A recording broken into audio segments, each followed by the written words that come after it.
Last night in Charleston, the West Virginia Rivers Coalition held a one-of-a-kind event to spread the word on the importance of clean water. The event featured multiple keynote speakers, as well as the well-known Appalachian band, the Local Honeys, and West Virginia native Ferrell. Senior photojournalist Delanty has the story. The Charleston Cultural Center was witness to a sold-out crowd to support clean water around the state. So tonight we're here at the Culture Center in Charleston, West Virginia, and we are acknowledging and recognizing the 10-year anniversary of the Elk River chemical spill. The Elk River chemical spill was one of the most tragic events in the Mountain State's history, affecting the drinking water of over 300,000 West Virginians. But that tragedy had a silver lining.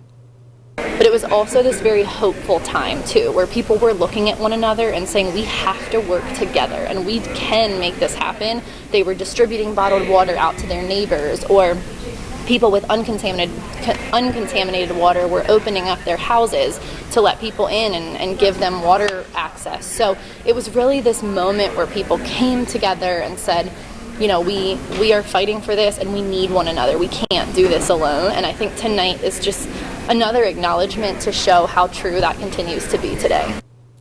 That truth shines through when international stars such as Ferrell come to support the cause.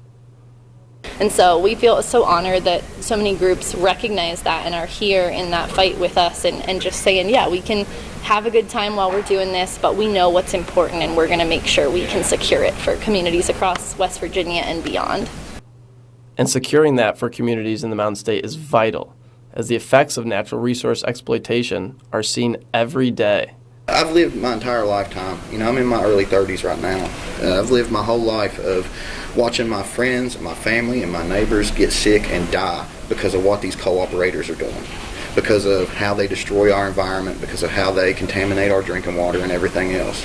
And I'm tired of it. As more and more people stand up to these companies, the solution seems ever more clear for those fighting the good fight.